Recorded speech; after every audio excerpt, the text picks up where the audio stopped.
హరే కృష్ణ. ఈ చైతన్య మహాప్రభు ఈ కలియుగంలో భగవంతుడు కృష్ణ భగవానుడు నామరూపాన ఉన్నాడని మనకందరికీ తెలియజేశాడు.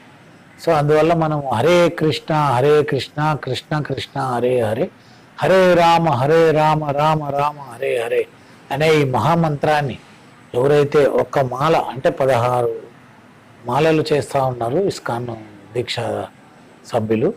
సో కనీసం ఒక్క మాల ఎవరైతే 108 పూసలు నేటి చేస్తారో వాళ్లకు యజ్ఞంలో కూర్చొని ఆ యజ్ఞంలో ఆ శ్లోకాలను మంత్రాలను జపించేటటువంటి అర్హత ఎవరికైతే కలిగి ఉంటుందో అలాంటి అర్హత ఈ హరే కృష్ణ మంత్రాన్ని ఎవరైతే జపిస్తారో వాళ్ళకు అంత పుణ్య కార్యక్రమం కూడా జరుగుతుందండి.